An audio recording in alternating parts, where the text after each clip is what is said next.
Hoje você vai conhecer a história completa do livro de Daniel de uma forma que talvez nunca tenha visto, sem filtros e sem enrolação. Fique até o final e tenho certeza que a história desse poderoso livro vai mudar algo na sua vida.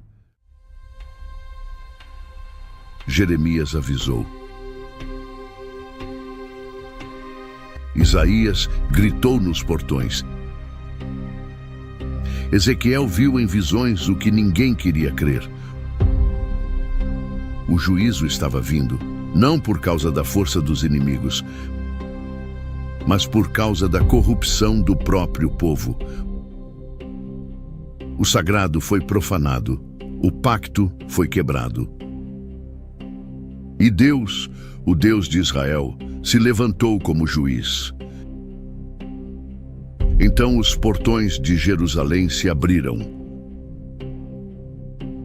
não para a glória, mas para o exílio. No terceiro ano do reinado de Jeoaquim, rei de Judá, os céus não responderam ao clamor da cidade santa. A Babilônia, sob o comando implacável de Nabucodonosor, veio como um rio em cheia. O rei de Judá foi entregue em suas mãos, não por estratégia militar, mas por decisão divina.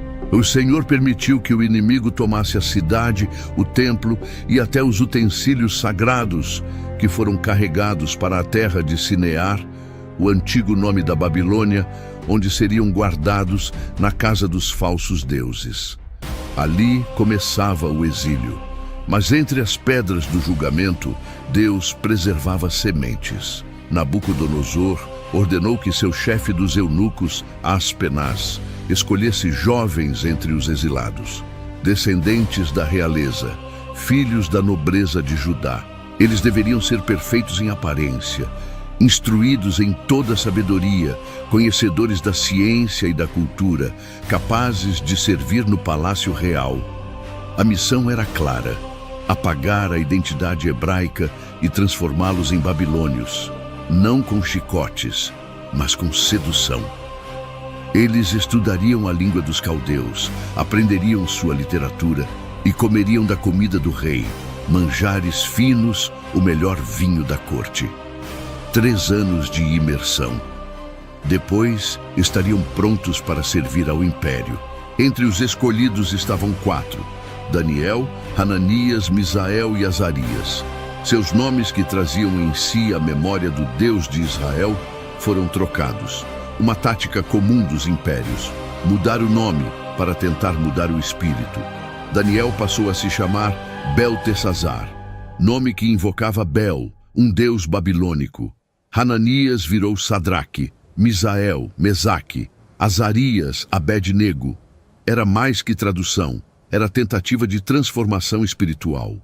Mas Daniel, com aproximadamente 14 anos de idade, decidiu em seu coração não se contaminar com as iguarias do rei. A comida da mesa real vinha provavelmente de animais sacrificados aos ídolos ou preparações contrárias à lei de Moisés. Comer dela significava abrir mão de sua fidelidade, mesmo que em silêncio, mesmo que parecesse pequeno.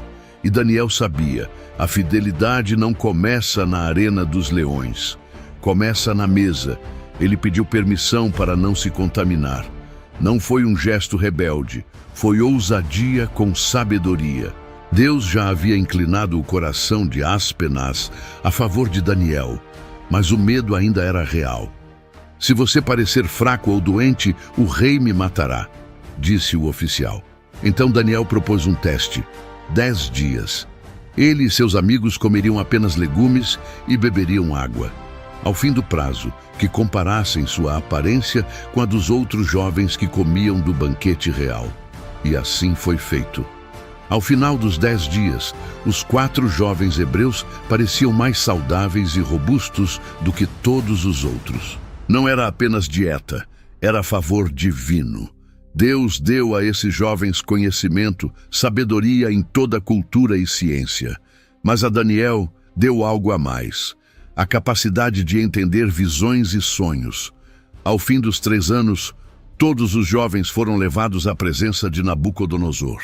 E quando o rei conversou com eles, entre todos, ninguém se comparava a Daniel, Ananias, Misael e Azarias. Em toda a matéria de sabedoria e entendimento que o rei buscava, os encontrou 10 vezes mais sábios que todos os magos e encantadores do reino.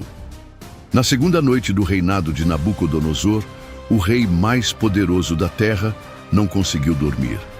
Não por causa de conspirações, guerras ou crises do império, mas por causa de um sonho perturbador, tão vívido, tão real, que o sono fugiu como um pássaro assustado. O rei acordou em agonia e, por um desígnio divino, o conteúdo do sonho lhe escapou da memória. Restava apenas o terror em seu espírito.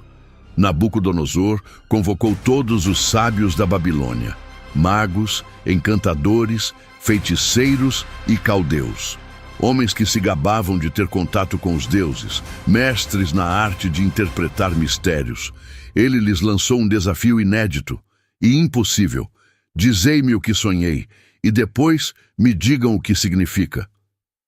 Eles ficaram perplexos. Era comum que reis pedissem interpretações, mas nunca que revelassem um sonho esquecido. Ó rei, vive para sempre, disseram. Conta-nos o sonho e nós o interpretaremos. Mas Nabucodonosor os interrompeu com frieza. Vocês estão tentando ganhar tempo. Se não me disserem o sonho, saberei que estão inventando interpretações. Só há um decreto: ou me revelam o sonho e seu significado, ou serão despedaçados e suas casas reduzidas a monturos. O rei ofereceu uma alternativa: glória, riquezas e honra, se decifrassem o mistério. Mas os caldeus foram forçados a admitir sua limitação. Não há homem na terra que possa fazer isso. Nenhum rei jamais pediu coisa semelhante. Isso só os deuses poderiam revelar, e eles não vivem entre os homens. Foi o suficiente. A fúria de Nabucodonosor explodiu. Ele ordenou a execução de todos os sábios da Babilônia. Entre os marcados para morrer estava Daniel, embora ele ainda não tivesse sido chamado. Quando Arioque, o comandante da guarda do rei, foi para executar o decreto, Daniel o abordou com prudência e sabedoria. O que está acontecendo? Por que tamanha pressa do rei? Arioque explicou. Daniel, então, foi até o rei e pediu tempo. Não para inventar respostas, mas para buscar a única fonte de revelações verdadeiras. Ele voltou para casa, chamou seus amigos, Ananias, Misael e Azarias, e juntos oraram ao Deus dos céus. Não pediram riqueza, não pediram vingança, pediram misericórdia. Pediram que o Deus eterno revelasse o mistério, não apenas para que sobrevivessem, mas para que ficasse claro quem era o verdadeiro Deus em meio a uma terra de ídolos. Naquela mesma noite, o mistério foi revelado a Daniel numa visão. E antes de correr ao rei, Daniel se prostrou em adoração. Seja bendito o nome de Deus para todo o sempre. Ele muda os tempos e as estações, remove reis e estabelece reis, dá sabedoria aos sábios e conhecimento aos inteligentes. A ti, ó Deus de meus pais, dou graças e louvores, pois me revelaste o que te pedimos. Na manhã seguinte, Daniel foi até Arioque.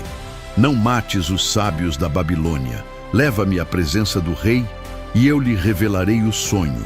Arioque correu com Daniel até Nabucodonosor, quase querendo crédito pela descoberta. Encontrei entre os exilados de Judá um homem que pode revelar o sonho. O rei olhou para Daniel, chamado agora Beltesazar, e perguntou com desconfiança: És tu capaz de me fazer saber o sonho e sua interpretação? E Daniel respondeu com reverência e coragem: Não há sábio, nem mago, nem adivinho que possa revelar ao rei esse mistério. Mas há um Deus nos céus que revela mistérios. E ele mostrou ao rei Nabucodonosor o que há de acontecer nos últimos dias. Daniel então revelou o sonho. Tu, ó rei, estavas olhando e viste uma grande estátua, impressionante em esplendor, terrível em aparência. A cabeça era de ouro puro, o peito e os braços de prata, o ventre e os quadris de bronze, as pernas de ferro e os pés, parte de ferro e parte de barro. Enquanto contemplavas, uma pedra foi cortada, não por mãos humanas, e feriu a estátua nos pés de ferro e barro, e os despedaçou. Então, ferro, barro, bronze, prata e ouro foram todos esmagados juntos e levados pelo vento como a palha de uma eira. Mas a pedra que feriu a estátua se tornou uma grande montanha e encheu toda a terra. Silêncio. E então Daniel interpretou: Tu, ó rei, és a cabeça de ouro, o império da Babilônia. Depois de ti surgirá outro reino inferior, representado pela prata, o império dos medos e persas. Depois, um terceiro reino, o bronze, que dominará a terra, o império grego.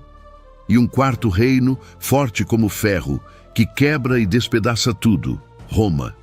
Mas os pés, misturados com ferro e barro, mostram um reino dividido, forte, mas instável, unido por força, mas frágil na base. E nos dias desses reis, o Deus do céu levantará um reino que jamais será destruído. Esse reino não passará a outro povo. Despedaçará todos esses reinos e permanecerá para sempre. A pedra cortada sem auxílio de mãos é esse reino eterno. Foi isso que o Senhor te revelou, e o sonho é verdadeiro, e a interpretação é fiel. Nabucodonosor se prostrou diante de Daniel, um rei de joelhos diante de um exilado, não por submissão a Daniel, mas pelo temor do Deus que falava por ele. Certamente o vosso Deus é o Deus dos deuses, o Senhor dos reis e revelador de mistérios. E assim, Daniel foi exaltado, colocado sobre a província da Babilônia, feito chefe de todos os sábios do reino, e a pedido dele, seus amigos também foram elevados. Hananias, Misael e Azarias passaram a governar com ele, enquanto Daniel permanecia na corte do rei. O tempo passou. O sonho da estátua, que deveria ter levado Nabucodonosor à humildade, fez o contrário. Ele ouvira de Daniel que era a cabeça de ouro, mas o orgulho humano não conhece limites. Então, o rei ordenou que se fizesse uma estátua, não com cabeça de ouro, mas inteiramente de ouro, 90 côvados de altura, quase 30 metros, erguida na planície de Dura, no coração da Babilônia. Era uma afronta deliberada, uma declaração de glória própria, uma recusa silenciosa ao destino profetizado por Deus. O decreto foi lançado quando a música soasse, harpas, flautas, cítaras, gaitas e todos os tipos de instrumentos, todos deveriam se prostrar e adorar a imagem de ouro. Todos os povos, nações e línguas. E aquele que não se prostrasse seria imediatamente lançado numa fornalha de fogo ardente. O império todo foi convocado. Governadores, prefeitos, magistrados, juízes e oficiais de todas as províncias estavam presentes. E quando a música ecoou pelos campos de Dura, uma multidão se ajoelhou diante da estátua dourada. Quase todos. 3 homens continuaram de pé: Sadraque, Mesaque e Abed-nego, os nomes babilônicos de Hananias, Misael e Azarias, os companheiros de Daniel. Eles não gritaram, não confrontaram, apenas permaneceram de pé, mas sua fidelidade era visível, e isso foi o suficiente. Alguns caldeus, invejosos da posição dos judeus no governo, foram até o rei. Ó rei, tu decretaste que todos se prostrassem diante da estátua, sob pena de morte. Mas há certos judeus que não te respeitam. Eles não servem aos teus deuses, nem adoram a imagem que ergueste. O nome deles foi dito: Sadraque, Mesaque e Abed-nego. A fúria de Nabucodonosor foi instantânea.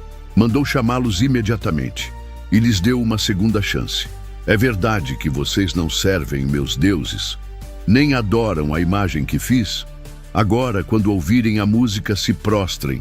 Mas, se não o fizerem, serão lançados imediatamente na fornalha de fogo ardente, e que Deus poderá livrá-los da minha mão.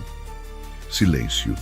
Então os três responderam, juntos, sem hesitação, sem medo: Ó Nabucodonosor, não precisamos nos defender diante de ti. Se formos lançados na fornalha, o nosso Deus, a quem servimos, pode nos livrar. E se Ele quiser, nos livrará das tuas mãos. Mas se não, fica sabendo, ó Rei, não serviremos teus deuses, nem adoraremos a imagem de ouro que levantaste. A resposta queimou mais que o fogo. O rosto do rei se transtornou de ira. Mandou aquecer a fornalha 7 vezes mais que o normal, expressão usada para indicar calor máximo até o limite do insuportável. Homens fortes de seu exército amarraram os 3 judeus e os lançaram dentro da fornalha. O calor era tão intenso que os próprios soldados que os jogaram morreram com a labareda. E então, o impossível aconteceu. O rei se levantou, atônito, e disse aos seus conselheiros: Não foram 3 homens que lançamos amarrados no fogo? Sim, ó rei. Mas eu vejo 4 homens, soltos, andando no meio do fogo e sem nenhum dano. E o quarto tem a aparência de um filho dos deuses. Quem era esse 4º homem? O texto não explica diretamente, mas ele era como alguém celestial, talvez um anjo enviado por Deus, ou também o próprio Deus por meio de uma teofania. O certo é que foi enviado por Deus para livrá-los. Nabucodonosor se aproximou da boca da fornalha e gritou: Sadraque, Mesaque e Abednego, servos do Deus Altíssimo, saiam! Eles saíram, sem uma queimadura. Suas roupas não estavam chamuscadas, nem cheiro de fogo havia neles. Os oficiais se reuniram ao redor, perplexos. Então o rei falou, não como um déspota, mas como alguém vencido pela glória divina. Bendito seja o Deus de Sadraque, Mesaque e Abednego, que enviou o seu anjo e livrou os que confiaram nele. Eles desafiaram a ordem do rei e entregaram seus corpos para não servir nem adorar nenhum Deus, senão o seu. E decretou: qualquer um que disser uma palavra contra esse Deus será punido severamente, pois não há outro Deus que possa livrar como este. E os 3 homens foram promovidos na província da Babilônia. Eles não procuraram glória, não buscaram confronto, mas escolheram ser fiéis, mesmo que isso custasse suas vidas. E Deus, que caminha com os seus no fogo, respondeu com livramento e honra, porque em cada império da terra Deus levanta testemunhas, e quando tudo que resta é fogo, é ali que ele aparece. Depois disso, o rei Nabucodonosor escreve uma carta real, dirigida a todos os povos, nações e línguas da terra. Mas não é um decreto de conquista, nem um anúncio de glória. É uma confissão. Ele começa assim: paz vos seja multiplicada. Pareceu-me bem declarar os sinais e maravilhas que o Deus Altíssimo tem feito para comigo. Quão grandes são os seus sinais! Quão poderosas as suas maravilhas! O seu reino é um reino eterno, e o seu domínio de geração em geração. Palavras impressionantes, vindas de quem já se prostrara diante de ídolos de ouro. Mas a história por trás dessa declaração começa com mais um sonho. Nabucodonosor estava em paz, no seu palácio, satisfeito, próspero. Foi então que veio o sonho. E como antes, ele ficou profundamente perturbado. Ele chamou os magos, os sábios da Babilônia, todos os especialistas. Eles vieram, ouviram, mas não conseguiram interpretar. Por fim, como em outros momentos decisivos, Daniel foi chamado. Ele era conhecido não apenas como conselheiro, mas como alguém em quem está o espírito dos deuses santos. O rei contou o sonho. Eu vi uma árvore no meio da terra, muito alta. Crescia até o céu e era vista por toda a terra. Suas folhas eram formosas, seu fruto abundante, e nela havia alimento para todos. À sua sombra repousavam os animais. Nas suas ramas faziam ninhos as aves do céu. Toda criatura se sustentava dela. Mas então um vigilante, um santo, uma figura celestial, desceu do céu e gritou em alta voz: derrubem a árvore, cortem-lhe os ramos, sacudam suas folhas, espalhem seus frutos. Fujam os animais de debaixo dela e as aves dos seus galhos. Mas deixem o toco com raízes na terra, preso com correntes de ferro e bronze, entre a relva do campo. Seja molhado com o orvalho do céu, e lhe seja dado coração de animal em lugar de coração de homem, e que 7 tempos passem sobre ele. O rei então olha para Daniel. Tu, Beltesazar, dá-me a interpretação. Nenhum dos sábios a pode revelar, mas eu sei que há em ti espírito divino. E por um momento, Daniel fica em silêncio, atônito. Ele entende o sonho, mas é uma mensagem de julgamento. E julgar reis nunca foi um caminho seguro, nem mesmo para profetas. O rei percebe: não te perturbes com o sonho, nem com sua interpretação. E Daniel responde com respeito e temor: meu senhor, quem dera o sonho fosse para os teus inimigos, e não para ti. A árvore que viste és tu, ó rei. Tu cresceste e te tornaste grande. Tua majestade se estendeu até os céus, teu domínio até os confins da terra. Mas o decreto do vigilante é claro: serás derrubado de tua posição. Serás expulso do meio dos homens. Viverás com os animais do campo, comerás erva como bois, serás molhado pelo orvalho do céu. E 7 tempos, 7 períodos determinados por Deus, talvez 7 anos, passarão sobre ti, até que reconheças que o Altíssimo domina sobre os reinos dos homens e os dá a quem quer. Contudo, o toco da árvore foi deixado com raízes, o que significa que teu reino será restaurado quando reconheceres que o céu governa. E então Daniel ousa fazer um apelo: portanto, ó rei, aceita meu conselho, deixa os teus pecados pela justiça e tuas iniquidades pela misericórdia para com os pobres. Talvez assim prolongues tua tranquilidade. Mas o rei não ouviu. 12 meses depois, enquanto passeava no terraço do seu palácio, com os olhos voltados à glória da Babilônia, disse em seu coração: não é esta a grande Babilônia que eu edifiquei com meu poder real para a glória da minha majestade? A palavra ainda estava em sua boca, quando uma voz do céu ressoou: a ti se diz, ó rei Nabucodonosor, o reino foi tirado de ti. Serás expulso dentre os homens, morarás com os animais, comerás erva como bois.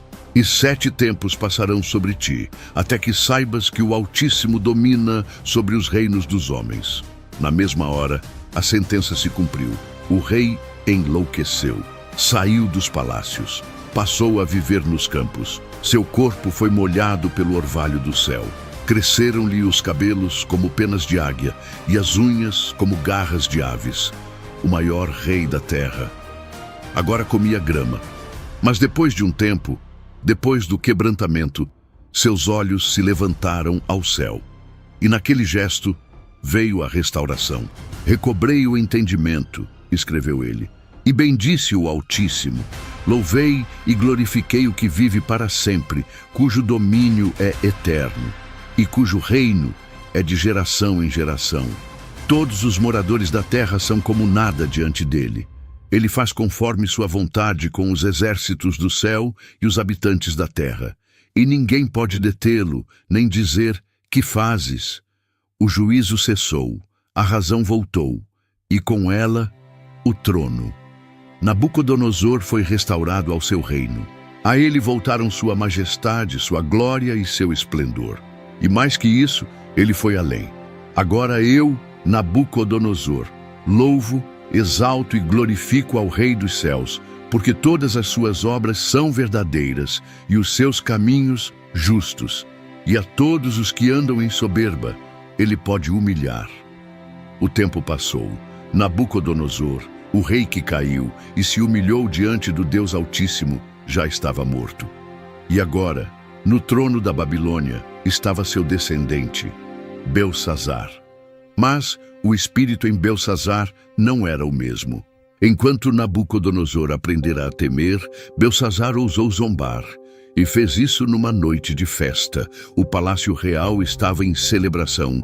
Belsazar ofereceu um grande banquete para 1000 dos seus grandes, 1000 homens. Uma multidão embriagada de vinho e vaidade.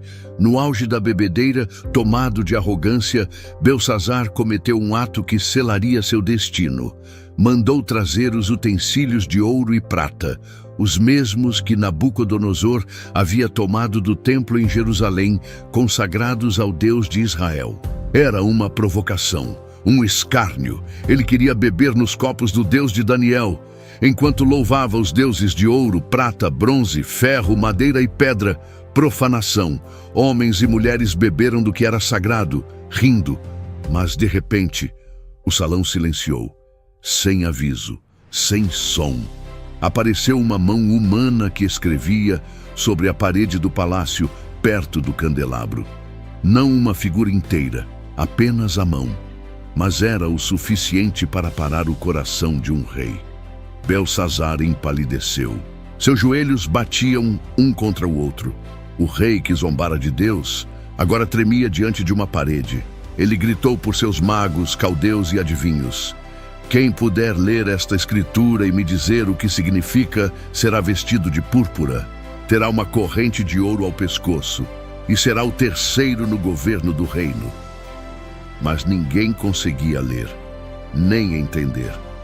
A escrita era real, visível, clara, mas incompreensível. Então a rainha, talvez mãe ou avó do rei, alguém mais velho que lembrava os dias de Nabucodonosor, entrou no salão e disse: Ó rei, não te perturbes. Há um homem no teu reino, em quem está o espírito dos deuses santos. Nos dias de teu pai, luz, entendimento e sabedoria como a dos deuses se achava nele. Chamava-se Daniel. O próprio Nabucodonosor o fez chefe de todos os sábios da Babilônia.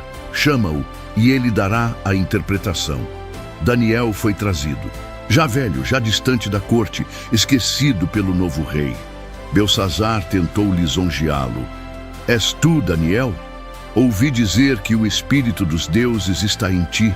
Se puderes ler esta escrita e me dar a interpretação, terás honra, ouro e posição. Mas Daniel respondeu sem medo, sem interesse por recompensas. Pode ficar com teus presentes, dá tuas honras a outro. Mas eu lerei a escritura e te direi o que significa. E antes da leitura, Daniel relembrou. O Altíssimo deu a Nabucodonosor, teu pai, reino, grandeza, glória e majestade. Mas quando seu coração se elevou, foi derrubado. Vivendo com os animais, até reconhecer que o Deus Altíssimo governa sobre os reinos dos homens. Mas tu, Belsazar, sabias de tudo isso. E ainda assim não humilhaste o teu coração. Pelo contrário, exaltaste-te contra o Senhor dos céus. Mandaste trazer os utensílios da casa dele. Bebeste vinho neles com teus grandes, tuas mulheres, tuas concubinas. Louvaste os deuses de prata e ouro, que não veem, nem ouvem, nem sabem. Mas ao Deus em cujas mãos estão tua vida e todos os teus caminhos, a ele não glorificaste. E então Daniel apontou para a escrita e leu: Mene, Mene, Tekel, Parsim. 4 palavras em aramaico, simples à vista, mas seladas por Deus. E Daniel as interpretou. Mene, contado. Deus contou os dias do teu reinado e deu fim a ele. Tekel, pesado. Foste pesado na balança e achado em falta. Peres, forma singular de Parsim, dividido. Teu reino foi dividido e entregue aos medos e persas. Era o fim. Mas mesmo diante do juízo, Belsazar cumpriu sua palavra. Ordenou que vestissem Daniel com púrpura, colocassem uma corrente de ouro ao seu pescoço e o proclamassem terceiro no reino. Mas foi tarde demais. Naquela mesma noite, os muros da Babilônia foram atravessados. Enquanto a festa acontecia, o inimigo já marchava. Dário, o medo, tomou o reino, sem resistência, sem guerra. E Belsazar, o rei que zombou do sagrado, morreu naquela mesma noite, porque Deus não dorme, e o reino dos céus jamais é profanado sem resposta. A Babilônia havia caído. O rugido dos medos e persas agora dominava os corredores do império. E sobre o trono estava Dário, o medo. Novo império, novo rei. Mas entre os muitos rostos do palácio havia um que permanecia: Daniel, ancião agora. Talvez com mais de 80 anos, mas ainda brilhando com o mesmo espírito excelente que o havia distinguido desde os tempos de Nabucodonosor. Dário reorganizou o governo, estabeleceu 120 sátrapas, governadores, sobre todo o reino. Acima deles, 3 altos administradores, e entre esses 3, Daniel se destacou mais do que todos. Tanto que o próprio rei pensava em colocá-lo sobre todo o reino. Mas onde Deus exalta, os invejosos se agitam. Os outros governadores, corroídos pelo ciúme, começaram a procurar uma falha. Vasculharam sua administração, seus registros, sua conduta, mas não encontraram nada, nenhuma fraude, nenhuma corrupção, nenhuma brecha. Então perceberam algo. Não acharemos falta alguma contra este Daniel, a menos que a encontremos na lei do seu Deus. Então, criaram um plano. Forjaram um decreto, cuidadosamente desenhado para ser uma armadilha invisível. Foram até Dário e, com palavras de adulação, colocaram o rei no centro da armadilha. Ó rei, vive para sempre. Todos os governadores concordam que se estabeleça um decreto real. Durante 30 dias, quem fizer petição a qualquer deus ou homem, exceto a ti, ó rei, seja lançado na cova dos leões. Era um decreto de adoração política. E com um toque de orgulho, Dário assinou. Pelas leis dos medos e persas, qualquer decreto selado pelo rei não podia ser revogado. E Daniel, quando soube do decreto, foi para casa.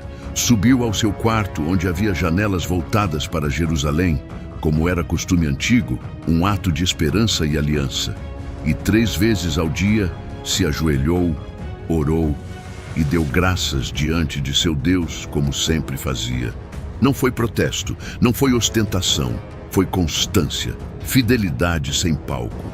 Os conspiradores estavam esperando, espiaram, viram, testemunharam e correram ao rei com sua acusação. Daniel, um dos exilados de Judá, não faz caso de ti, ó rei, nem do decreto que assinaste.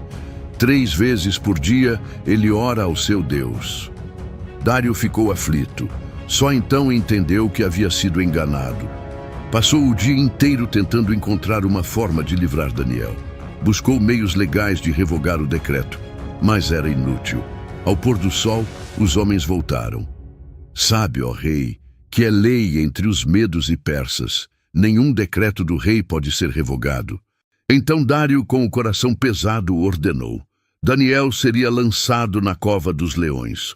Mas antes, o rei olhou nos olhos do velho profeta e disse: O teu Deus, a quem tu continuamente serves, ele te livrará. Daniel foi lançado à cova.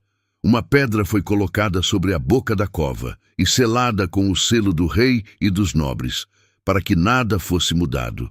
E naquela noite, o palácio não teve festa. Dário jejuou. Não quis música, nem descanso. Não dormiu. Ao romper do dia, correu à cova. Com voz aflita gritou: Daniel, servo do Deus vivo, teu Deus, a quem tu continuamente serves, pôde ele livrar-te dos leões? E uma voz veio das sombras da cova: Ó rei, vive para sempre. O meu Deus enviou o seu anjo e fechou a boca dos leões para que não me fizessem dano. porque fui achado inocente diante dele, e também diante de ti, ó rei, nada fiz de errado.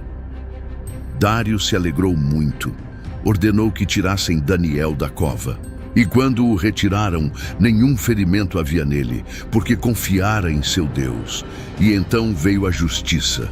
Aqueles homens que haviam acusado Daniel foram lançados na mesma cova. Eles, seus filhos e suas mulheres. E antes que tocassem o fundo, os leões os agarraram, despedaçando-os. Era uma sentença dura, cruel, comum nos tempos antigos, uma punição coletiva típica dos impérios, mas não prescrita nem aprovada pela lei de Deus. É a brutalidade da Babilônia, ainda viva sob Dário. E após isso, Dário escreveu a todos os povos, nações e línguas da terra: paz vos seja multiplicada. Faço um decreto, que em todo o domínio do meu reino os homens tremam e temam perante o Deus de Daniel, porque ele é o Deus vivo e permanece para sempre. O seu reino não será destruído, e o seu domínio não terá fim. Ele livra e salva, opera sinais e maravilhas no céu e na terra. Foi ele quem livrou Daniel do poder dos leões. E assim, Daniel prosperou na Babilônia, no Império Medo-Persa, no tempo dos reis, no tempo do exílio, porque não importa quem esteja no trono da terra, o céu governa. Era o primeiro ano de Belsazar, rei da Babilônia. O mesmo Belsazar que riria diante dos utensílios sagrados. Mas antes da festa, antes da queda, antes da mão que escreveria na parede, Daniel teve um sonho. Não era um presságio comum. Era uma visão da noite, um mergulho nos bastidores invisíveis da história. Ele viu e escreveu. E eis o que viu. Os 4 ventos do céu agitavam o grande mar. Na simbologia bíblica, o mar é o caos, a massa inquieta das nações, e dos ventos e águas em fúria. Subiam 4 grandes animais, diferentes uns dos outros. O primeiro era como um leão, mas com asas de águia. Enquanto Daniel olhava, suas asas foram arrancadas. A besta foi erguida da terra, posta em pé como um homem, e foi-lhe dado o coração humano. Este primeiro animal representa o Império Babilônico, majestoso como um leão, veloz como uma águia. Mas como Nabucodonosor, ele seria humilhado, transformado, humanizado. O segundo animal apareceu, semelhante a um urso. Levantava-se de um dos lados com 3 costelas entre os dentes, e lhe foi dito: levanta-te, devora muita carne. Este é o Império Medo-Persa. O urso mais alto de um lado reflete a superioridade dos persas sobre os medos. As 3 costelas? 3 conquistas: Lídia, Babilônia e Egito. Um império voraz. Depois disso, Daniel viu uma terceira besta, como um leopardo, mas com 4 asas de ave e 4 cabeças. E foi-lhe dado domínio. Um leopardo já é rápido, mas com 4 asas era velocidade multiplicada. Este é o Império Grego, liderado por Alexandre, o Grande, que conquistaria o mundo conhecido em tempo recorde.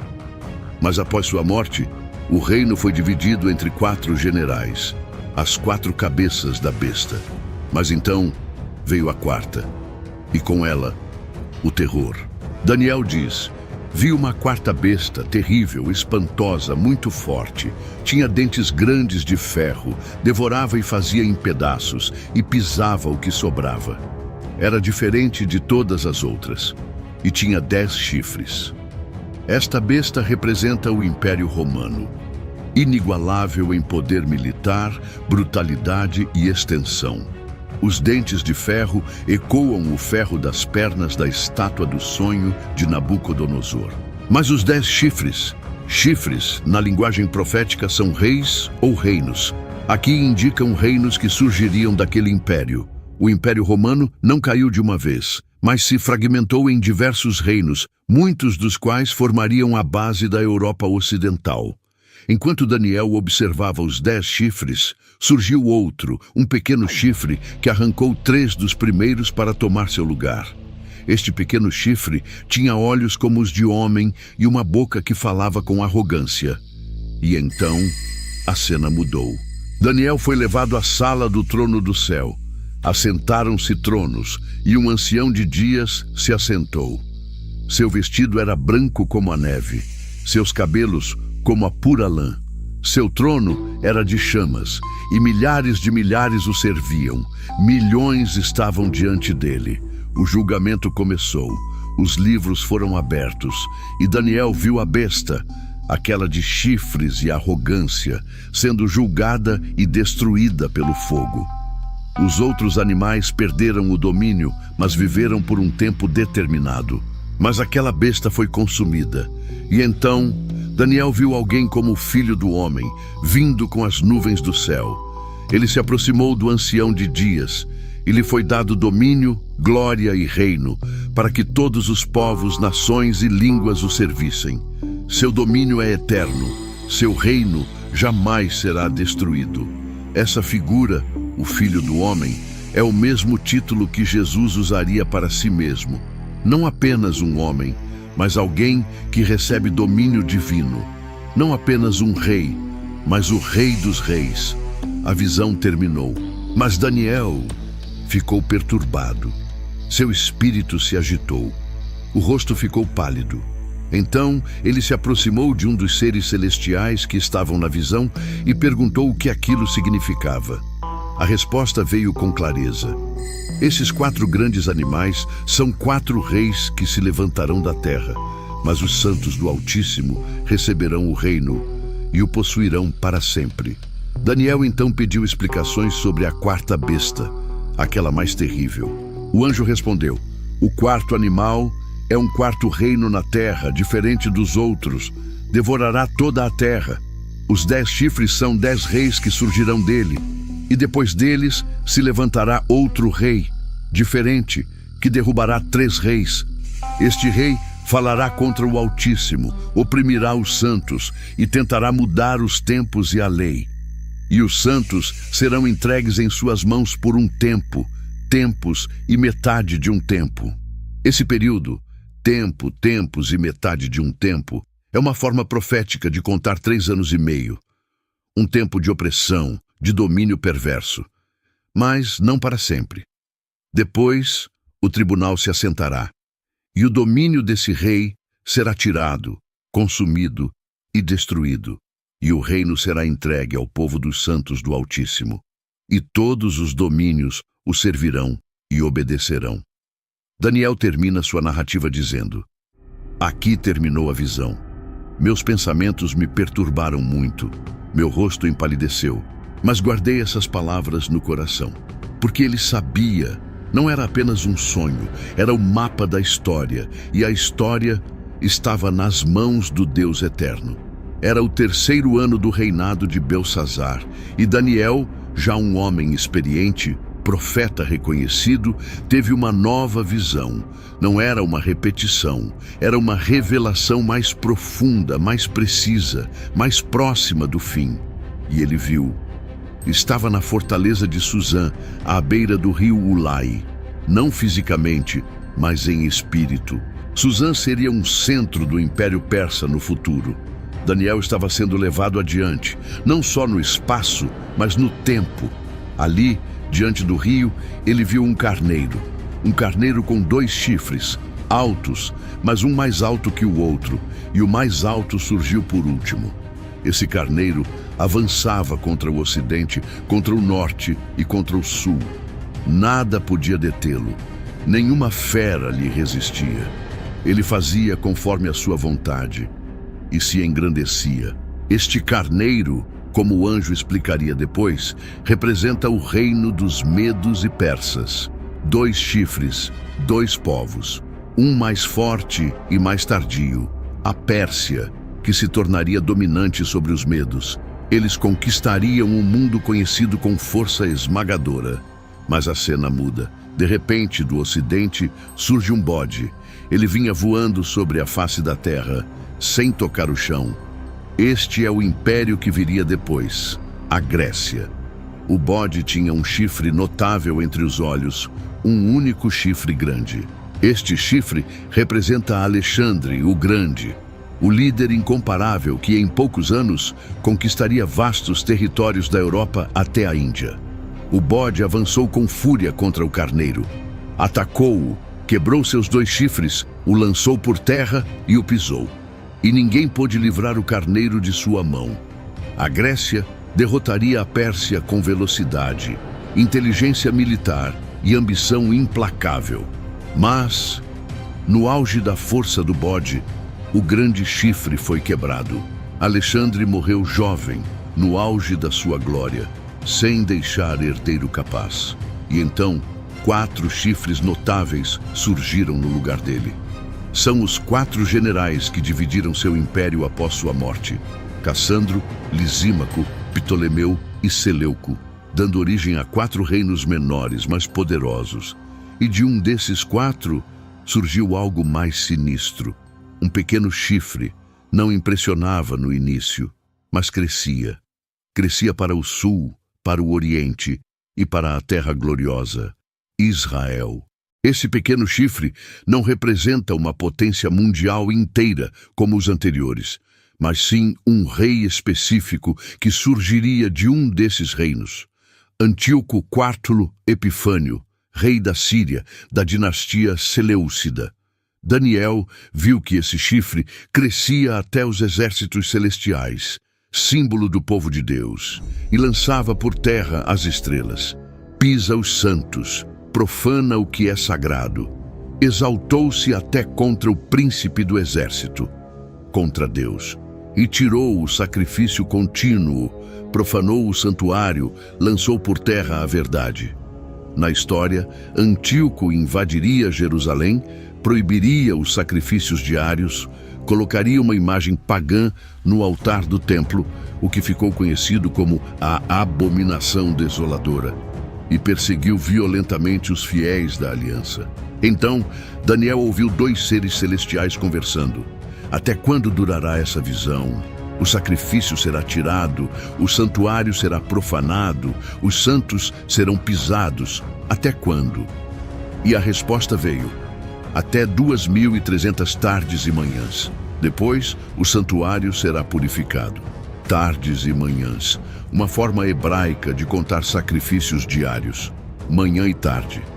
2.300 tardes e manhãs equivalem a 1.150 dias, pouco mais de 3 anos. Historicamente, foi esse o tempo aproximado da interrupção dos sacrifícios no templo sob Antíoco IV, até que os judeus, liderados por Judas Macabeu, purificaram e restauraram o templo, um evento comemorado até hoje como a festa de Hanukkah. Mas Daniel não entendeu. Então um ser em forma de homem apareceu diante dele, Gabriel, o mesmo anjo que séculos depois anunciaria o nascimento de Jesus. Agora ele é enviado para explicar a visão. Gabriel veio até Daniel, e quando falou, Daniel caiu com o rosto em terra. Filho do homem, disse Gabriel, entende, esta visão é para o tempo do fim. Mas não apenas o fim de Antíoco ou de um império. Gabriel aponta para um padrão que voltaria a se repetir. Um tempo de fúria final, um rei de rosto feroz, entendido em enigmas, que se levantaria nos últimos dias. Esse rei seria poderoso, mas não por sua própria força, destruidor de muitos, enganador, mestre da intriga, e se exaltaria contra o príncipe dos príncipes, mas seria quebrado, sem intervenção humana. Seu fim viria por decreto divino. Gabriel conclui: a visão é verdadeira, mas cela-a porque é para dias ainda muito distantes. E Daniel desfaleceu. Ficou enfermo por vários dias. A visão o abalou. Ele voltou aos seus deveres do reino, mas o impacto da visão permaneceu. Ele não compreendia tudo, mas sabia que Deus havia falado. Porque por trás das guerras, das coroas, das bestas e dos reis, há um trono acima de todos. E cada império humano, um dia, cairá diante dele. Era o primeiro ano de Dário, filho de Assuero, da linhagem dos Medos, o mesmo que tomara o trono da Babilônia após a queda de Belsazar. Daniel, agora um ancião, vivia entre impérios, mas com os olhos fixos numa promessa. Ele havia lido os rolos do profeta Jeremias e encontrou ali uma palavra antiga, enterrada no tempo, mas viva como o fogo. 70 anos seriam determinados para a desolação de Jerusalém. 70 anos de exílio, 70 anos de silêncio, 70 anos para que a terra descansasse dos pecados do seu povo. Daniel fez as contas. O tempo estava próximo, mas a promessa não o levou ao comodismo. O levou ao joelho. Ele se vestiu de pano de saco, cobriu-se de cinza, jejuou e orou. Não por bênçãos, mas por perdão. A oração de Daniel não é um pedido casual, é uma confissão nacional. É como se ele tomasse sobre si os pecados de uma geração inteira e os entregasse diante de Deus. Ó Senhor, Deus grande e temível, que guardas a aliança e a misericórdia, pecamos, cometemos iniquidades, procedemos perversamente, fomos rebeldes, afastamo-nos dos teus mandamentos, não demos ouvidos aos teus profetas. Daniel não tenta se justificar, ele diz: a ti, Senhor, pertence a justiça, mas a nós, a confusão de rosto, os vergonha, culpa, peso. Nem ouvimos a voz do Senhor nosso Deus para andarmos na sua lei. Ele reconhece que Deus cumpriu o que havia prometido, inclusive os juízos. A destruição de Jerusalém não foi crueldade, foi consequência, mas ainda assim, ele clama: agora, pois, ó Deus nosso, ouve a oração do teu servo. Inclina os teus ouvidos e ouve. Abre os teus olhos e olha para a nossa desolação, para a cidade que é chamada pelo teu nome. Não lançamos nossas súplicas diante de ti por nossos méritos, mas por tuas muitas misericórdias. E então, com a alma em chamas, ele conclui: ó Senhor, ouve. Ó Senhor, perdoa. Ó Senhor, atende-nos e age. Não te retardes por amor de ti mesmo, porque a tua cidade e o teu povo são chamados pelo teu nome. E antes mesmo de terminar a oração, a resposta veio. Enquanto ainda falava e orava, Gabriel, o homem que eu tinha visto na visão anterior, veio voando rapidamente. Era o mesmo anjo que havia explicado a visão do carneiro e do bode. Gabriel tocou Daniel e disse: Daniel, agora saí para fazer-te entender o sentido. Ele havia sido ouvido. Desde o primeiro clamor, a resposta estava a caminho. E então Gabriel revelou algo que Daniel não havia pedido, algo maior do que o fim do exílio. Ele revelou o tempo do Messias. 70 semanas estão determinadas sobre o teu povo e sobre a tua santa cidade. Na linguagem profética, semanas significam setes. Aqui, grupos de 7 anos. 70 semanas, 490 anos. Mas não apenas um número. Gabriel detalha o plano. Para pôr fim à transgressão, dar fim aos pecados, expiar a iniquidade, trazer justiça eterna, selar a visão e a profecia e ungir o Santo dos Santos. Cada expressão tem um peso eterno. Pôr fim à transgressão, encerrar a rebelião humana, dar fim aos pecados, não só puni-los, mas vencê-los, expiar a iniquidade, cobrir, limpar o que nos separa de Deus, trazer justiça eterna, estabelecer um reino incorruptível, ungir o Santo dos Santos, consagrar aquele que seria o verdadeiro templo de Deus. Gabriel prossegue, sabe e entende. Desde a saída da ordem para restaurar e edificar Jerusalém até o Messias, o príncipe, haverá 7 semanas e 62 semanas. As 7 semanas, 49 anos, representam o período de reconstrução da cidade, após o exílio. As 62 semanas, 434 anos, levam ao Messias, o ungido. Juntas, somam 69 semanas, ou 483 anos. E então, depois das 62 semanas, o ungido será cortado. Será morto, mas não por si mesmo, sem pecado, sem crime. por outros, por todos. E o povo de um príncipe que há de vir destruirá a cidade e o santuário. Uma nova destruição viria. Roma destruiria Jerusalém no ano 70 a.C., sob o comando de Tito, um eco sombrio do juízo que Daniel já conhecia. Gabriel continua: e o fim será com uma inundação, e até o fim haverá guerra e desolações estão determinadas.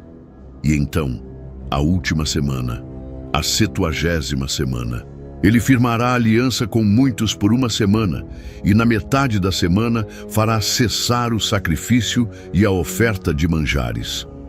Essa última semana, 7 anos, é um tempo de aliança e ruptura. Na metade, 3 anos e meio, algo ou alguém profanará o sagrado.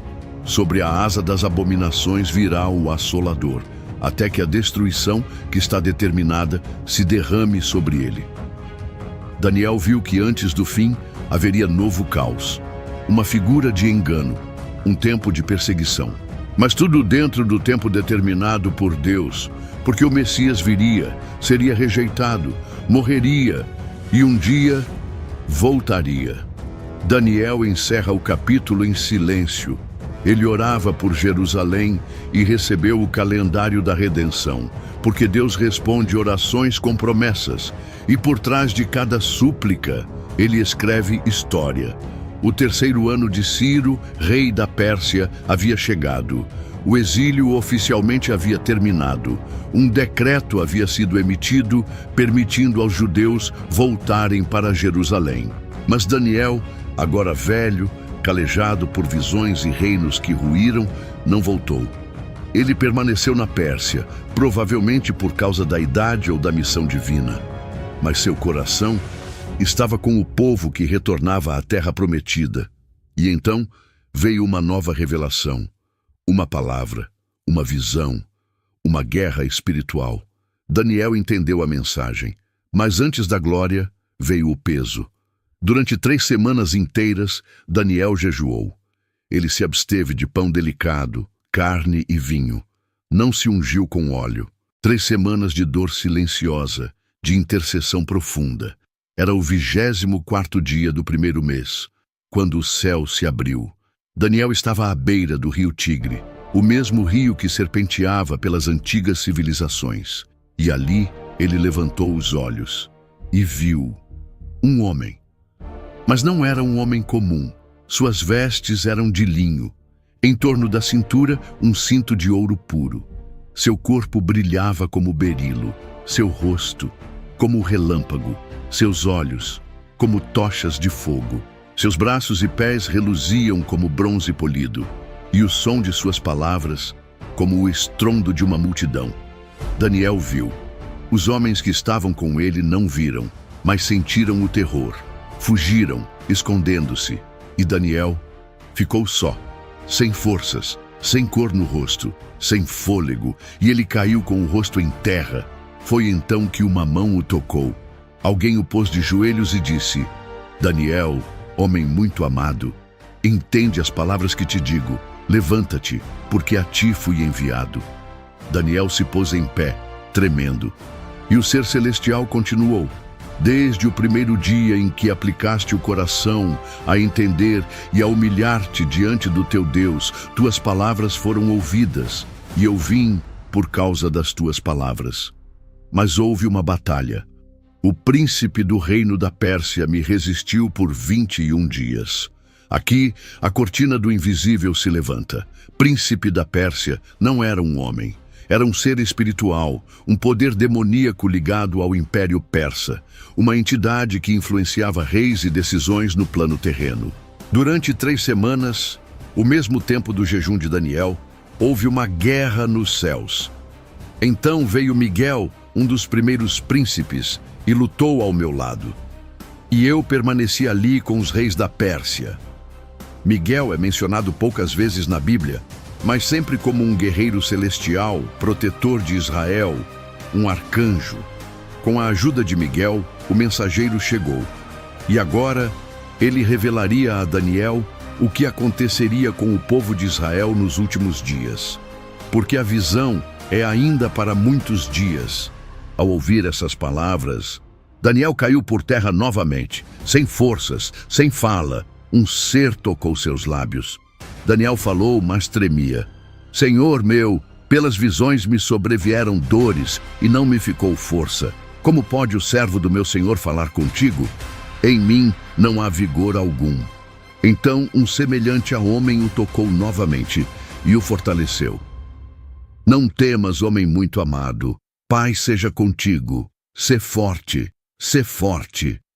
E enquanto falava, Daniel sentiu forças voltarem. Fala, meu senhor, pois me fortaleceste. E o ser celestial concluiu: sabes por que eu vim a ti? Agora voltarei a pelejar contra o príncipe da Pérsia. E depois que eu sair, o príncipe da Grécia virá. Mais uma vez, os impérios da terra têm seus paralelos espirituais. Depois da Pérsia, viria a Grécia, e com ela, outra batalha nos céus. Mas eu te declararei o que está escrito no livro da verdade. E ninguém há que esteja comigo nestas coisas, senão Miguel, vosso príncipe. O capítulo termina como uma introdução, porque o que viria a seguir, nos capítulos 11 e 12, seria a revelação mais detalhada do futuro de Israel, do surgimento de reis, de guerras, traições, do tempo do fim e da vitória final de Deus. Mas antes disso, Deus mostrou a Daniel que todas as batalhas na terra têm raízes no céu, que as orações dos santos movem anjos, que o jejum toca o céu, que por trás de cada império há conflito espiritual e que o reino de Deus não é passivo, é guerra e glória. O mensageiro celestial continuou a falar. A visão não era simbólica como antes. Agora viria a história pura, antecipada com precisão sobrenatural. Um relato direto, encadeado, quase como um registro cronológico dos próximos séculos. E ele começou. Eu estive ao lado de Miguel para fortalecer e proteger Dário, o medo. Mesmo nos bastidores do poder humano, havia forças celestiais sustentando a história de Israel. Agora te declararei a verdade. E então o anjo revelou o futuro. Ainda se levantarão 3 reis na Pérsia, e o quarto será mais rico que todos. Esse quarto rei seria Xerxes, conhecido por sua riqueza e por invadir a Grécia com um exército gigantesco. Sua ambição despertaria o Ocidente, e o mundo nunca mais seria o mesmo. Depois se levantará um rei valente, que reinará com grande domínio e fará o que quiser. Esse é Alexandre, o Grande, da Macedônia. Seu império relâmpago dominaria o mundo, mas, quando estiver no auge, seu reino será quebrado e repartido para os 4 ventos. Como já revelado no capítulo 8, após sua morte precoce, o Império Grego seria dividido entre 4 generais e não passaria para seus descendentes. O anjo, então, se concentra em 2 desses reinos. O rei do sul, identificado como o Egito, dinastia ptolomaica. O rei do norte, identificado como a Síria, dinastia seleucida. A partir deste ponto, o texto descreve uma longa série de conflitos entre esses 2 reinos com Israel, a terra gloriosa, no meio do campo de batalha. E assim começa a narrativa. O rei do sul será forte, referindo-se a Ptolomeu I, no Egito. Mas um de seus príncipes será mais forte que ele e reinará com grande poder. Esse é Seleuco I, fundador do Império Seleucida no norte. Depois de alianças, traições, casamentos políticos, assassinatos e batalhas, o texto segue com precisão. No fim de anos, farão aliança e a filha do rei do sul virá ao rei do norte para fazer um acordo. Isso aconteceu com Berenice, filha de Ptolomeu II, dada em casamento a Antíoco II. Mas Antíoco já era casado com Laódice, que acabaria envenenando-o e assassinando Berenice e seu filho. Um ciclo de traições sangrentas que o texto sagrado previu com séculos de antecedência. E assim, os versículos avançam descrevendo guerras sucessivas entre as 2 casas. campanhas militares devastadoras, saques e humilhações, reis indo e voltando com fúria. Mas então, o foco muda. Surge um rei do norte que se destaca entre todos os anteriores. Um homem desprezível, ao qual não haviam conferido a dignidade real. Mas ele virá sorrateiramente e tomará o reino com intrigas. Esse é Antíoco IV Epifânio, já mencionado nas visões anteriores. Ele não era o herdeiro legítimo, mas por meio de manipulações e corrupção usurpou o trono. Os braços de combate serão varridos diante dele, e também o príncipe da aliança será esmagado. O príncipe da aliança pode se referir ao sumo sacerdote judeu, morto durante sua perseguição contra Jerusalém. Antíoco fingiria paz, firmaria alianças, e então quebraria todas. Com um pouco de gente, invadirá lugares ricos e pacíficos, se enriquecerá e espalhará despojos entre os seus. Seu coração será contra a Santa Aliança. Antíoco odiava a fé dos judeus, proibiu a lei de Moisés, profanou o templo com sacrifícios pagãos, colocou uma imagem de Zeus no altar, mandou matar os que circuncidavam seus filhos, mas o texto também revela que nem todos se curvariam.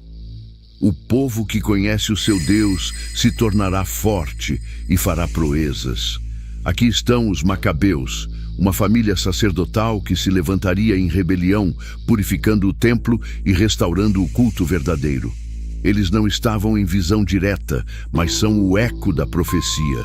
E o anjo continua: alguns dos entendidos cairão, para serem refinados, purificados e embranquecidos até o tempo do fim. O sofrimento dos fiéis não era em vão. Era parte do processo de purificação para um tempo maior. Mas então, algo muda.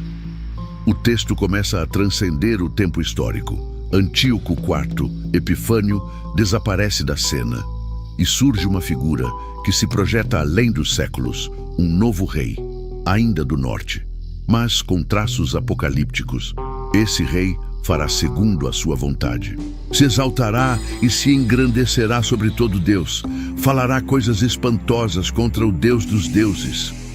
Ele não respeitará nenhum Deus antigo, nem o Deus verdadeiro. Adorará apenas a força, o poder, o controle, e honrará o Deus das fortalezas, um símbolo do culto à guerra, à dominação, ao ego. Este homem pode ser um eco posterior de Antíoco, mas ao mesmo tempo uma figura futura, uma sombra do anticristo, que Paulo mencionará e João desenvolverá no Apocalipse. Ele prosperará por um tempo, reinará com fúria, e no fim encontrará seu destino. Armará suas tendas entre o mar e o glorioso Monte Santo, mas virá ao seu fim sem que ninguém o socorra. A queda será súbita, irrevogável, não pela mão do homem, mas pelo juízo de Deus. O capítulo 11 termina sem transição. É como o silêncio antes da trombeta. A sequência, o capítulo 12 e último capítulo do livro, trará a revelação do que acontece depois do fim. Mas aqui no capítulo 11, Daniel viu que a história é escrita com antecedência. O sofrimento do povo de Deus é real, mas controlado. Nenhum império, por mais forte, permanece para sempre. E quando os reinos da terra desafiam o céu, eles caem. Com essas palavras, o mensageiro celestial finaliza a visão mais extensa do livro. Naquele tempo, o tempo do fim, quando o último rei se levantar contra Deus, quando as forças da escuridão alcançarão o ápice da arrogância e da perseguição. É nesse tempo que surge Miguel, o grande príncipe, protetor do povo de Daniel. O guerreiro celestial que antes intercedera contra o príncipe da Pérsia, agora se levanta para a batalha final. Haverá um tempo de angústia, qual nunca houve desde que houve nação até aquele tempo. Há palavras que ecoam séculos depois na boca de Jesus. Pois nesse tempo haverá grande tribulação, como nunca houve desde o princípio do mundo. Mateus 24, 21. Mas mesmo nesse tempo, há esperança. Naquele tempo, será salvo teu povo, todo aquele que for achado escrito no livro. Não um livro qualquer, mas o livro da vida, o registro celestial dos que pertencem a Deus. E então, Daniel ouve o que nenhum profeta antes ousara registrar com tanta clareza. Muitos dos que dormem no pó da terra ressuscitarão. Aqui está a ressurreição. 2 destinos, uns para a vida eterna, outros para a vergonha e desprezo eterno. A morte não é o fim. O julgamento não será apenas sobre reis e impérios, mas sobre cada alma. E os que guiaram outros à justiça resplandecerão como o fulgor do firmamento, como as estrelas, sempre e eternamente. Não serão esquecidos os que pregaram, ensinaram, viveram a fé, brilharão com glória eterna. Mas Daniel é instruído: tu, porém, sela estas palavras e fecha este livro até o tempo do fim. Não porque deves escondê-las, mas porque seu pleno entendimento virá com o tempo. Elas estarão seladas ao olhar natural, mas abertas ao coração que busca. Muitos correrão de uma parte para outra, e o conhecimento se multiplicará. Uma profecia do tempo moderno? Possivelmente. Uma era de movimento constante, de ciência em expansão, mas ainda carente de sabedoria espiritual. Então Daniel levanta os olhos. Ele vê 2 homens, um de cada lado do rio, e um deles pergunta ao ser vestido de linho, o mesmo que Daniel vira em sua visão no capítulo 10. Até quando será o fim dessas maravilhas? O ser levanta as mãos ao céu, ambas as mãos, sinal de juramento solene, e responde: por um tempo, tempos e metade de um tempo. Esta expressão, também usada no capítulo 7, representa 3 anos e meio, um período profético de perseguição intensa, sofrimento e opressão aos santos. Quando se acabar a destruição do poder do povo santo, todas essas coisas se cumprirão. Daniel ouve, mas não entende. Ele pergunta: meu senhor, qual será o fim dessas coisas? E a resposta, firme, vem. Vai, Daniel, porque estas palavras estão fechadas e seladas até o tempo do fim. Nem mesmo o profeta teria todas as respostas. Havia um tempo determinado para o pleno cumprimento e entendimento, mas há promessas firmes. Muitos serão purificados, embranquecidos e provados. A tribulação não destruirá os fiéis, ela os refinará. Mas os ímpios procederão impiamente. Nenhum dos ímpios entenderá, mas os sábios entenderão.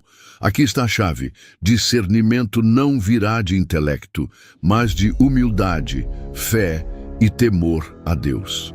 E o anjo continua: desde o tempo em que for tirado o sacrifício contínuo e posta a abominação desoladora, haverá 1290 dias. Esses 1290 dias, cerca de 3 anos e meio, estão ligados ao período final de profanação do templo, perseguição e resistência dos fiéis. Bem-aventurado o que espera e chega até 1335 dias. Aqui aparece outro número: 1335 dias. Um tempo adicional após o fim da tribulação, talvez sinalizando o início de um tempo de restauração, vitória e paz. E então, a última palavra ao profeta: tu, porém, vai até o fim, e descansarás, e ressuscitarás para receber a tua herança no fim dos dias. E assim termina o livro do profeta Daniel. Se você chegou até aqui, saiba, você faz parte de um grupo raro. Não apenas dos que leem a Bíblia, mas dos que atravessam reinos, visões, estátuas, bestas e covas de leões. E permanecem até o fim. Foram 12 capítulos que nos conduziram da corte da Babilônia ao trono de Deus, da fidelidade silenciosa à revelação dos últimos dias. Cada versículo nos lembrou que a história do mundo não é decidida nos palácios, mas nos céus. Que o domínio dos homens é breve, mas o reino de Deus é eterno. Daniel nos ensinou que fé não é sentimento, é decisão. que oração move o invisível e que integridade é mais forte do que decreto real. Este estudo foi feito com oração, reverência e temor, com um único propósito: te conduzir de volta ao centro, à fidelidade ao Deus Altíssimo. Então, se você assistiu até aqui, comenta: eu cheguei ao fim do livro de Daniel, e agora eu sei que o céu ainda governa sobre a terra. Esse comentário não é apenas uma frase, é uma marca de quem entendeu o que este livro quer nos ensinar. Que impérios surgem e caem, reis se exaltam e desaparecem, mas Deus permanece no trono. Que há um tempo determinado para todas as coisas, mas que nenhuma escuridão prevalece sobre os que conhecem o seu Deus. Agora eu te convido, curta este vídeo, compartilhe com alguém que precisa lembrar que o fim da história já foi escrito e que a vitória já foi decretada. Mas mais do que qualquer curtida ou compartilhamento, deixe essa história mudar o seu interior. Daniel não foi escrito apenas para informar sobre o futuro, mas para formar um coração fiel no presente. Para mostrar que a cova dos leões não é o fim, que o fogo não é maior que a presença de Deus e que a pedra cortada sem mãos humanas já começou a crescer. E um dia encherá toda a terra. Ele é o Deus que revela mistérios, que livra do fogo, que fecha a boca dos leões, que derruba impérios e ergue testemunhas. Ele é o Deus que, no tempo certo, enviou o ungido, o verdadeiro Filho do Homem, e que no fim dos dias voltará com glória para julgar e reinar. Por isso eu te faço um convite: se renda, não com religião, com verdade, não com medo, com fé. Aceite o reino que não passará, aceite o rei que venceu a morte e que voltará para reinar com justiça. Essa história não foi contada para gerar curiosidade, mas para gerar confiança. Agora me diga, qual capítulo mais te impactou? Qual visão mexeu com você? Qual fidelidade te inspirou a permanecer? Comenta aqui embaixo. Este foi o livro de Daniel, capítulo por capítulo, do começo ao fim. E eu oro para que ele tenha fortalecido sua fé, como fortaleceu a minha. Deus te abençoe e até o próximo estudo, se ele permitir.